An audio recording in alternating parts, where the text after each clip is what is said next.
নমস্কার সকলকে। আজ শুভ মহালয়া, সূচনা হলো দেবী পক্ষের। আকাশ বাতাস চারিদিক সেজে উঠেছে পুজোর সাজে। দেখুন কি অপূর্ব সুন্দর লাগছে এই শরতের আকাশ। সত্যি বলতে এই শরতের আকাশের দিকে তাকালে না যেন চোখ ফেরানো যায় না। কি অপূর্ব সুন্দর, প্রকৃতির যেন কি নিপুণ তুলির টান। উমা যে ঘরে ফিরছে এ আর বলার অপেক্ষা রাখে না। ছোটবেলা থেকেই দেখেছি যে কোনো শুভ কাজের শুভারম্ভ সবসময় মিষ্টি মুখেই করতে হয়। তুলির হেসেলে আরও একটি নতুন পর্বে আজকে থাকছে পরমান্ন বা পায়েস। যে কোনো শুভ কাজের শুভারম্ভ পরমান্ন বা পায়েস ছাড়া কিন্তু অসম্পূর্ণ। যে কোনো শুভ কাজেই সকলের বাড়িতেই কিন্তু পরমান্ন বা পায়েস তৈরি হয়। আমি কিভাবে পরমান্ন বা পায়েস বানাই চলুন দেখে নেওয়া যাক আমার আজকের ভিডিওটিতে।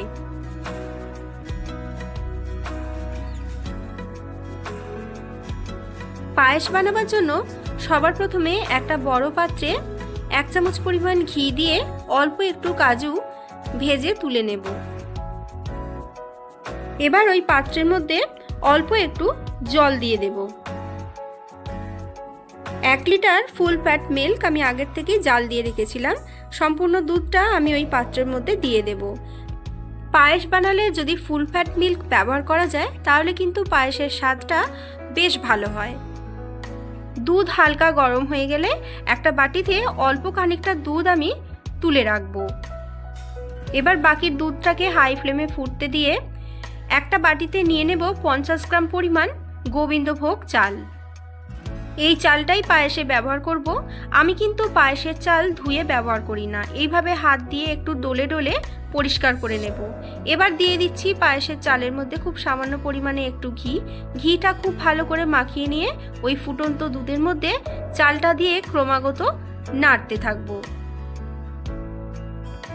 অপরদিকে বাটিতে যে দুধটা তুলে রেখেছিলাম তার মধ্যে দিয়ে দিচ্ছি 1/2 কাপ পরিমাণ মিল্ক পাউডার।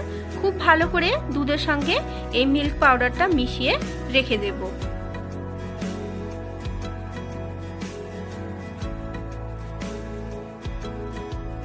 ক্রমাগত নাড়াচাড়া করতে করতে পায়েসের চাল এরকম 80% মতো সেদ্ধ হয়ে গেলে আগের থেকে মিল্ক পাউডার মেশানো দুধটা এর মধ্যে মিশিয়ে দেব।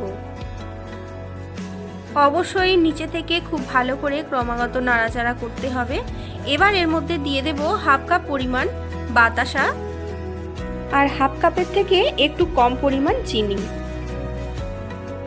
মিষ্টিটা আপনারা যতটা পছন্দ করেন কম বা বেশি ততটাই কিন্তু ব্যবহার করে নেবেন।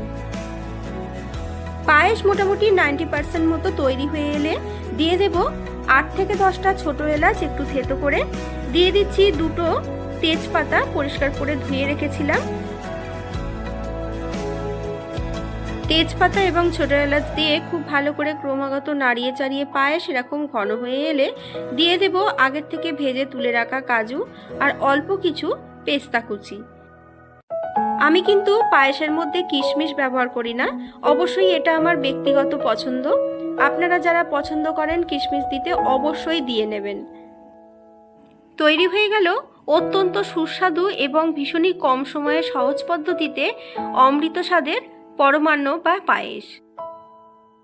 পুজোর দিন হোক বা যে কোনো শুভ দিনে আপনার বাড়ির পায়েসটি এইভাবে একবার বানিয়ে দেখতে পারেন, দুর্দান্ত স্বাদ হয়। আপনারা আপনাদের পছন্দসই কোনো রেসিপি ভিডিও যদি দেখতে চান অবশ্যই তা কমেন্টে জানাতে ভুলবেন না। আমার আজকের ভিডিওটি যদি আপনাদের ভালো লেগে থাকে অবশ্যই ভিডিওটিতে একটি লাইক কমেন্ট শেয়ার করে পাশে থাকবেন। আমার চ্যানেলে নতুন বন্ধু হলে চ্যানেলটি সাবস্ক্রাইব করে নেওয়ার অনুরোধ রইল। পাশে থাকা বেল আইকনটি অবশ্যই প্রেস করে দেবেন যাতে আমার চ্যানেলে নতুন কোনো ভিডিও আপলোড করলে তার নোটিফিকেশন সরাসরি আপনার কাছে পৌঁছে যায়। আগামী পুজোর দিনগুলি আপনাদের সকলের কাছে অত্যন্ত আনন্দময় হয়ে উঠুক এবং নির্বিঘ্নে কাটুক এই কামনা করি। আজ তাহলে আসি, আবার দেখা হবে নতুন কোনো রেসিপি ভিডিও নিয়ে খুব তাড়াতাড়ি। সকলে ভালো থাকবেন, সুস্থ থাকবেন। ধন্যবাদ।